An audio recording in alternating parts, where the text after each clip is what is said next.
Do you think potentially it's having a lot of choice that negatively affects the birth rate? It's already over for those countries, unfortunately. Probably in your life. Do you really think so? Do you really think it's over for them, or do you think they have a chance to bounce back? Because we have in Russia, we have a large Muslim population as well. Do you think that we are not suffering the same kinds of issues as the West is suffering because our population mostly is native to this land as well? Russia is one of the countries that is currently suffering a crisis where we're not reproducing as much as we want to or as much as we need to. Are there other factors besides not being religious enough as a society that cause the society not to reproduce as much? Well, you had that experience here when the Bolsheviks initially instigated, as part of their ideology, the disintegration of the family.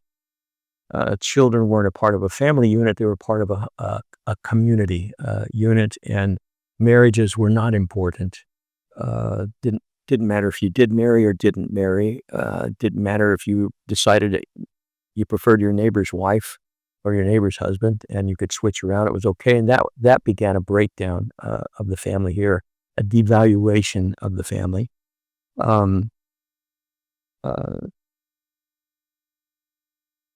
There are a lot of factors. War is another factor as well. When you have war during the Great Patriotic War here, women had to go to work, and men had to go die. Well, that doesn't make for great demographics afterwards as well.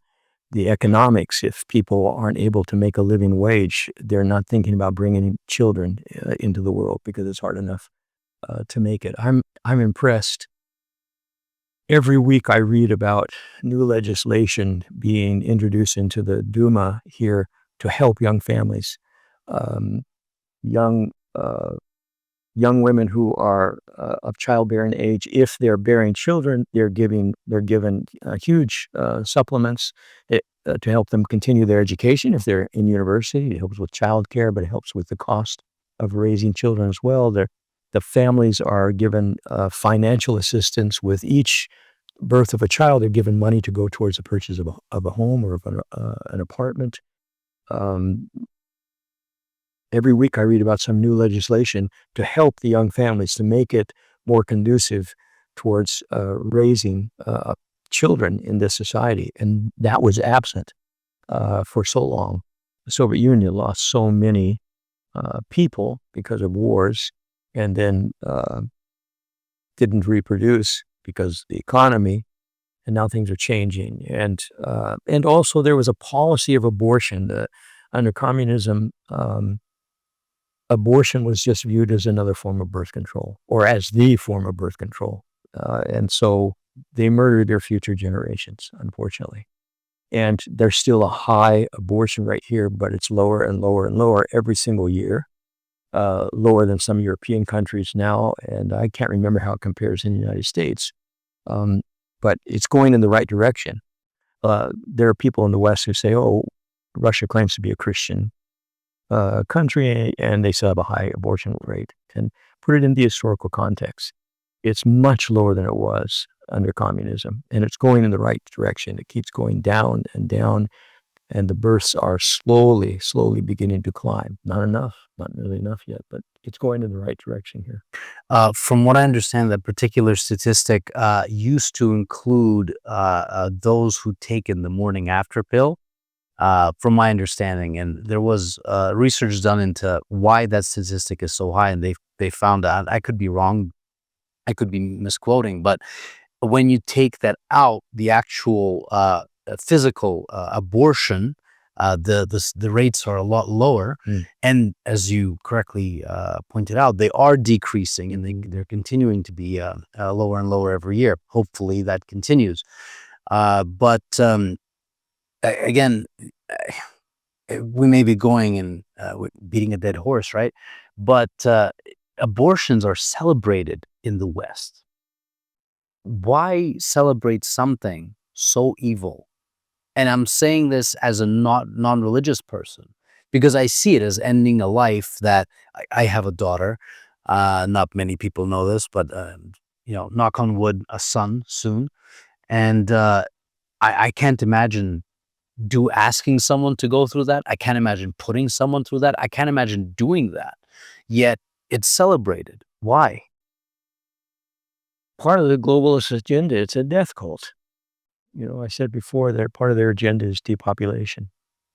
And it's a death cult. You look at the people who are involved in backing these liberal movements, so-called progressive movements, and you find people like Bill Gates, who has presented himself to people around the world as a great humanitarian, just wants to help.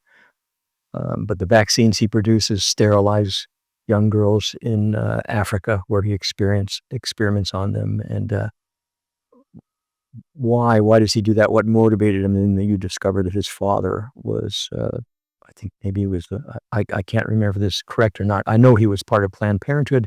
He might have headed Planned Parenthood in Canada. I'm not sure. So he grew up in that environment. Planned Parenthood is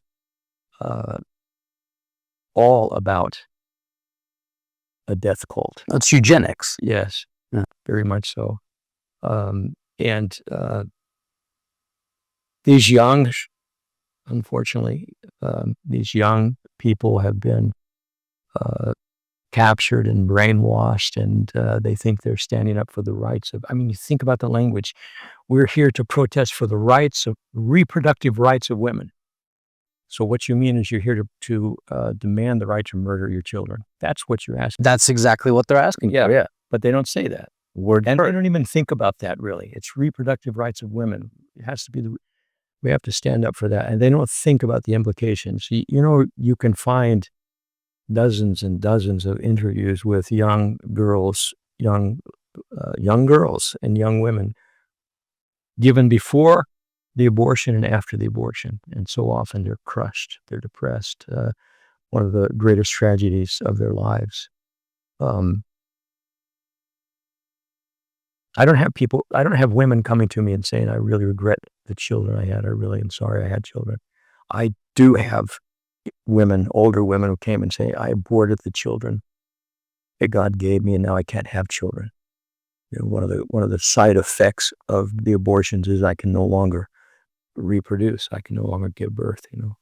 But they've been brainwashed. They've been blinded by these meaningless and absurd slogans that, like, Planned Parenthood is all about healthcare for women. And where they make their money. And you've seen interviews with their leaders about dissecting the babies while they're living and selling the body parts. And it's a horrific, demonic death cult. And people don't think of it in those terms, but there's still child sacrifice. We read about child sacrifice in the Old Testament. Well, people aren't building stone altars and burning babies on the altar to the god Baal. They do it differently now. It's very clean and antiseptic in a hospital room or in some kind of clinic room where they dice up the baby. And it's a death cult, and they're still doing child sacrifice, unfortunately. And there even symbolism is present in many areas, including luxury brands who get called out because they're using the symbolism for, only they know why. I wouldn't be able to tell, but people will notice it. They'll point it out. They'll have a scandal. Maybe they do it for marketing purposes. Maybe there's a nefarious agenda behind it. I don't know. But earlier you mentioned, and we're kind of going back a little bit, about economics and how that it does affect. It's one of the things that does affect the birth rate. But at the same time, do you think potentially it's having a lot of choice that negatively affects the birth rate? Because when people have less choice and they're living in poverty, well, maybe they're living on a farm somewhere. They need a lot more help to help with the crops, et cetera, et cetera. They have more kids. They're more religious. They understand that having kids is the future. But when you have the ability to choose between a career here, a career there, oh, I can buy an airplane ticket and fly to a different city or a different country, and I can party and have fun and stay up all night. And then who cares about the choices? That's a problem. Oh, who cares about the consequences? That's a problem of the future, right? You think that we just have a lot of more choice now, and that is one of the bigger reasons for this crisis in the population, or no? Oh, I see what you mean by that. I don't think limiting choice is the way to correct the situation. That just makes people rebel. It does. I think education is, people don't, the young women don't realize the extent to which they have been propagandized. They've succumbed to a lot of propaganda. Someone who's old like me has watched the feminist movement and how it's evolved, and it's been very interesting. In the beginning, it was women rising up and demanding to be equal to men. If I'm doing the same job, I want the same pay that man is doing. That sounds fair enough. So if you're doing the same job and as well as that person, then why shouldn't you have? And then it went to not simply being equal with them, but being better than them. And then pretty soon it was we're superior to men, and men are gone down, and the prospects for men, especially white men in America, just plummeted, and things went sky high for women, and that was seen as well. We're just balancing the situation out, but the subtle message that was picked up by young girls is, our heroes are single women at the top of the corporate ladder. That's where I want to be. Well, there's no room for people in that. There's no room for children in that. There's no room for a family life in that. And that became the model for them. And now those old feminists have seen some of the consequences of their actions with the transgender movement. They opened the door for homosexuality. They opened the door, which opened the door for so-called transgenders. And now they're finding that men are replacing women. Transgenders are replacing the women in women's sports, for example. That's a big thing that's going on now. So you have men pretending on Friday that since Monday they've been a woman, and they're in the competition with the women and beating the women. Surprise, surprise. And so now you have old feminists standing up saying, wait a minute, this is insane. And they get roasted for it as well. Yeah. Yes, by the younger ones. Yeah. Yeah, you're a traitor now and you don't understand. But so it's education. They receive this propaganda in the schools, and it starts in the elementary schools. It doesn't start at university. Maybe it used to start at university, not anymore. It starts in elementary schools, and the children receive the propaganda and they're schooled in it. And long before they get to the universities, there are already raving progressives who think that a man can be a woman and a woman can be a man. We don't need children until it's too late. But do you see perhaps similar issues here in Russia as well? Because as much as we like to say that we are a conservative country with traditional family values, and that's what the government is trying to instill, which it makes sense why. But do you see similar problems here as well? Maybe perhaps on a smaller level? Absolutely, absolutely. You have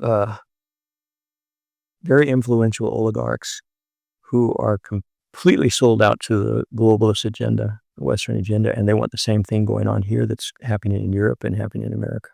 And they don't just wish for it; they actively campaign for it and try to insert their policies into the policies of the state. It seems to me that you have Putin standing between, two parties. On the one hand, he's pushing hard against the pro-Western progressives, the globalists, the World Economic Forum people who want the same thing for Russia that Klaus Schwab wants for the whole world, and he's pushing against them. On the other hand, he's pushing against a far right wing who's struggling to get their finger on a button and just wipe out the West, and he's saying, stop.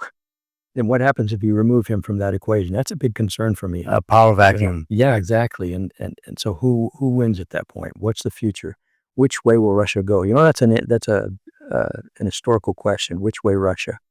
East or West. And we're living through a moment now where I wonder which way Russia. I wish Putin were a much younger man and had many more years. Who takes his place? I don't know, but I see it happening here. And I often say about any particular issue that we're talking about that Russia is I don't know, maybe 5 to 10 years behind whatever's happening in the West and moving in that direction. Putin tries to slow that down. I don't know how successful he can be in the long run. I don't know what will happen post-Putin, but I see it to a lesser degree in education here. We have here in Russia progressives in the educational system as well. It exists in some of the international schools. So Russians like to put their children in the international schools. We want them to learn another language, whether it's French or English. And the British international schools here sneak that ideology, that progressive ideology into the curriculum. But some of them, not all the schools, but some of them do. So it finds its way in. And then, of course, it's all over the social media. So obviously, children are exposed to it, whether it's on YouTube or TikTok or Instagram or Telegram. They're exposed to the values of the West, the progressive West as well. And that has its effect. But there's also a reaction, excuse me, a reaction against that in a large part of society. They see what's happened in Europe and they see what's happened in the West in general, and they don't want that. They might not put it together why it's happened there and how it could happen here, but they don't really want that. So I'm hopeful for Russia. I'm hopeful for Russia, and in my opinion, this is still the best place to try to raise a family. If you're a traditional Orthodox Christian, this is the best place to do that, in my opinion. Do you think that's why Putin is hated so much by in the West, for example? Yeah, absolutely. He wasn't another drunk Yeltsin. That's what they wanted. They just wanted a clown up there who would do what they told him to do when they told him to do it and be happy with the money they paid him. And they didn't get that. Instead, they got a Russian. Ya Ruski. That's Putin's stance. Yeah. Ya Ruski. And that's what they got. And he wants to restore the dignity of the nation. He wants to restore the historical place. That doesn't mean rebuilding the Soviet Union. Or the Russian Empire, as he's constantly falsely accused by people in the West who know nothing about the history of this place or about the politics of Putin. But yes, they hate him because he won't go along with their agenda. Because he says, no, Russia has its own agenda. He says, I'm not trying to impose my agenda on you. Don't impose your agenda on us. And so they don't like that. It's interesting that they use the one quote because they use the quote of him saying that the breakup of the Soviet Union was a tragedy. And what they like to do is like, we got it. So we'll take that snippet and that's what we're going to use. But the continuation of that is that roughly 20 million, I think, is what he said, Russians became people without a country because they were living outside of the borders of Russia. Right. And that's the full quote. So yeah, he's in fact, he's said in other interviews as well that he's not trying to bring back the Soviet Union. He believes that the way forward is evolution of different policies, not a radical change like we've had several times in the 20th century. So he's completely misunderstood. My question is, do you think he's misunderstood by accident or on accident or on purpose? I think both. I think there are those who actually know, and they're mendacious, and they spin the truth into a lie, and most of the people just accept that, and they have no idea. Mm-hmm. They have no idea. Most of the people in the West, particularly in America, I speak for my own country, most Americans, they have no idea of Russian history. They have no idea of the politics here. I mean, my wife was, last year she was visiting some people in the States, and one of them asked her about life in Russia and what about Putin? And I said, he's a Nazi, right? Where do you begin with that? Yeah, I don't know. You could begin with the fact that he's from St. Petersburg. And, well, you haven't. They clearly don't even know European history, never mind Russian history. They have no understanding whatsoever. So most of the people simply don't know, and they accept what they've been told. They, uh, there are most of the people are, it seems to me, are content to hear what approved authoritative sources of news tell them in America or in Europe and accept it as the truth. Mhm. And if, if they're confronted with information that comes anywhere else, they don't believe it. Then in this case, does your family who are in North America, do they think you're crazy for living in Russia? No, not my immediate family. All my children have been here. One of my grandsons came for my youngest son's wedding. They love it here. I think it's great. And they understand the situation. They're much more aware. My sister's still lives in California. She's very aware of the situation. So they understand why we're here. They'd like to come over and visit more often if they were able to. And my wife's family, I think, have made progress. It's puzzling I think it's probably easier for them to just say, "Oh well, look who she's married to. That's him." He's always been a bit of an odd duck, so they're not surprised. I've always traveled around and that kind of thing, and drugged their poor sister into it. Mhm. But when she talks to them, they get a better view and understanding, and they realize that where we're living, life seems to be a good fit for us here, and they're okay. It's not anything they would ever entertain. I don't even know if they want to come and visit. Some of them Mhm. would, some of them wouldn't. But it's more, there are others, friends who think, what on earth are they doing there? Are they crazy? Something's going to go wrong for them. Something's going to happen to them. They're not going to make it back alive. And you've been here for how long now? Well, on this stretch, I've been here 6 years. 6 years. Okay. Yeah. But, I've been coming off and on since 93, so a lot of time. And Russians, the local population, when they see you, they probably think, отец, батюшка. But when they learn that you're American and they hear that you're American, how are you treated? Do people tell you, "Hey, go back," or No, you get curious? and it is funny on the street. Not so much anymore. They're used to me seeing me here in the larger neighborhood here. They know.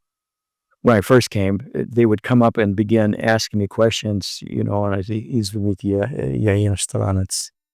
Нехорошо понимаю по-русски. Откуда вы? Where are you from?" I'd say, "Из America, from," it'd be like that, or it was never negative. I've never had a negative response. And I've changed. I have to say, this is embarrassing for me to admit that, but growing up in California, used to having my wits about me, watching and everything, I would be walking along the street near my cassock and the cross. I'd be walking along the street. I remember one incident not far from here. And in my peripheral vision, I see this guy moving on a bicycle coming towards me. And I'm not making eye contact or anything. And then I notice he jumps off his bike and throws it down. And automatically, my hands go like this. I'm thinking, he's got to come at me, And I look up and he goes, "Благословите, bless, Father," And I was blown away when it first happened. And it happened again, it happened again, it happened again. And it's just a way of life now. That would never have happened in the States, Somebody might have yelled at me in the States, not been so friendly. Here, they see not even a member of the parish here. They just see a priest walking down. It's not uncommon for them to come up to me. Last week or 2 weeks ago, I had a fellow drive. I was walking home and a fellow stopped the car in the street, got out, and came around. And he was in the uniform of someone who works in the metro.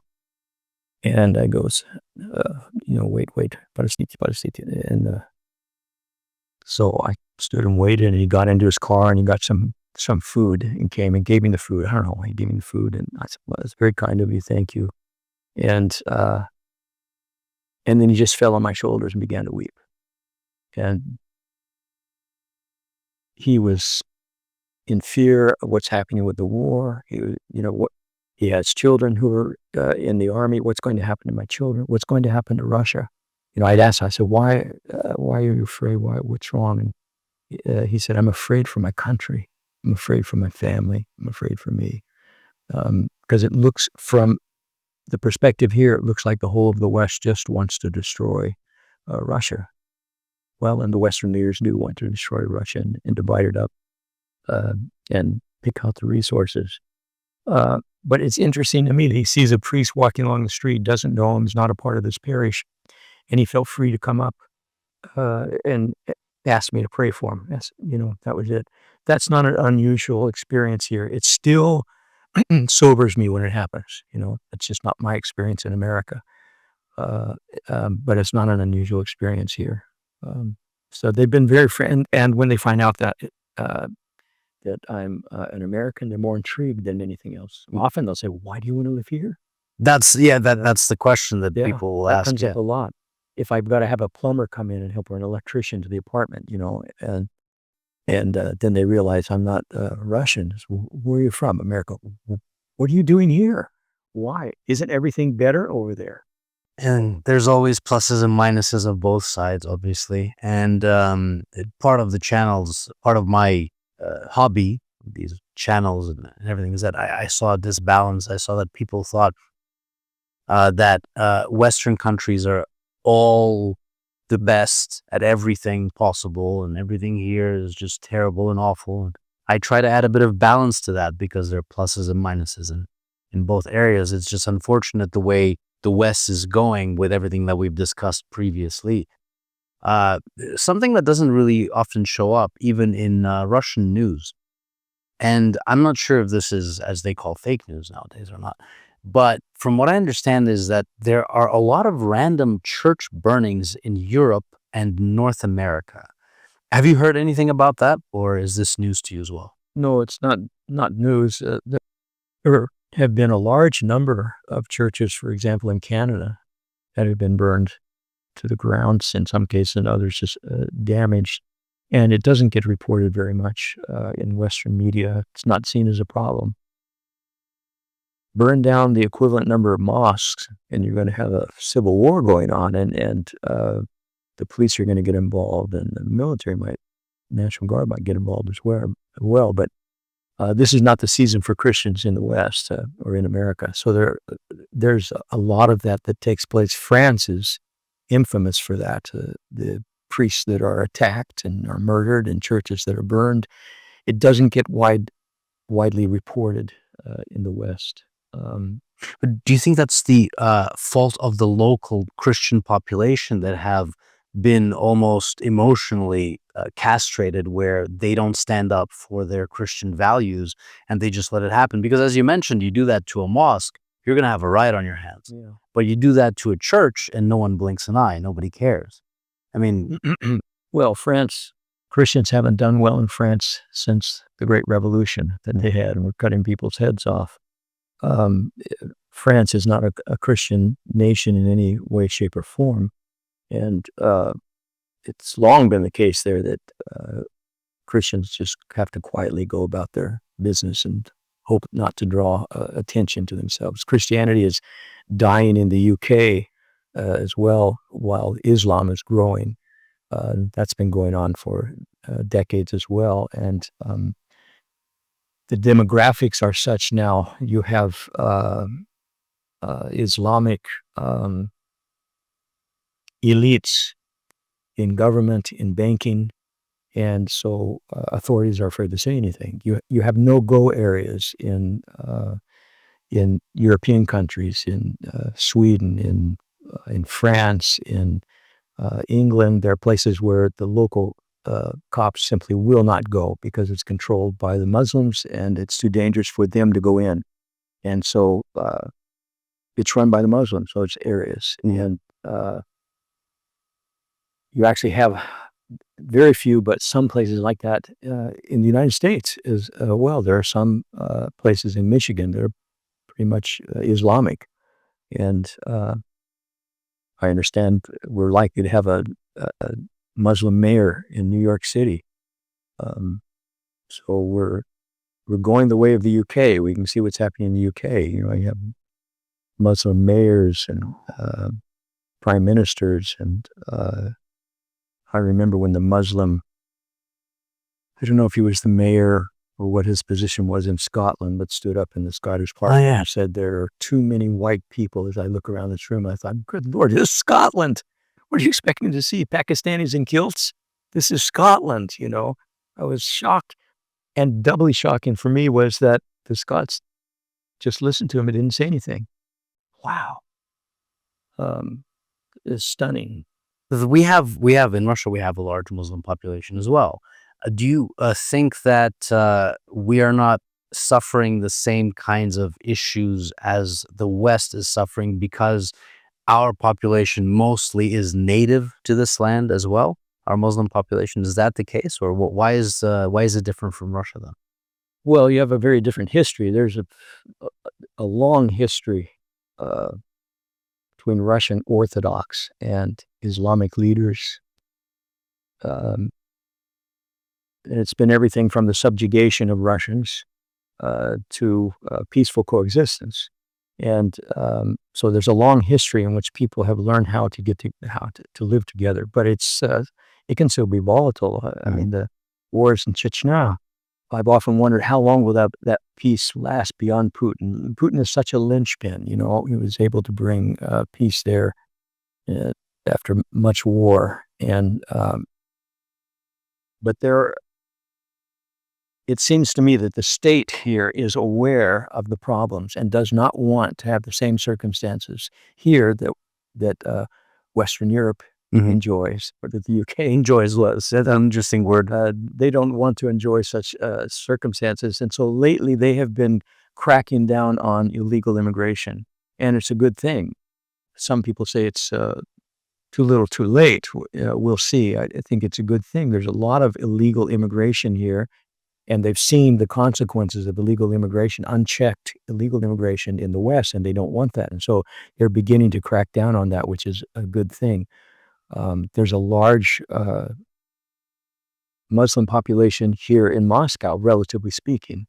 But historically, there are good relations between that community and the rest of the community here. And God willing, that continues. And we have leaders who want that to continue, fortunately. So there are reasons to be hopeful, cautiously hopeful. Something needs to be done about that unchecked immigration, and something is being done.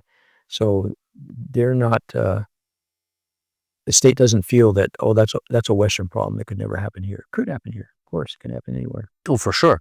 And you know what the solution, I'm sure you know what the solution is to illegal and immigration and all the worries that some people have. The solution is just have more kids.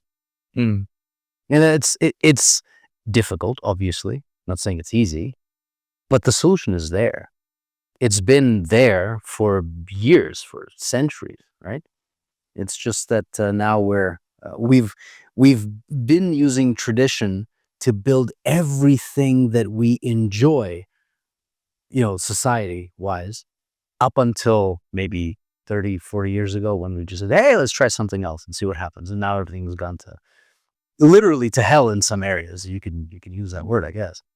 I saw a clip not long ago of a fellow, and I think he was in one of the Scandinavian countries. I'm not sure, but it was a young Muslim, and he was in the face of some of the local natives and pointed at me and he said, this is not your country.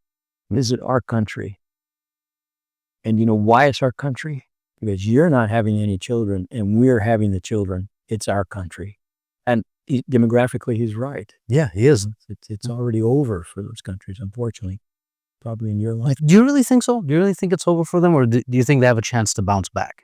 Oh, I think in some of the countries it's over for them because the government won't take the steps that would be needed. I mean, you would really have to crack down and get rid of the illegal immigrants. You've got a situation where, look at the crime rates have soared, rape against women has soared, and these crimes are being committed overwhelmingly by the immigrants who have come in. Like in Sweden, you mean? Yes.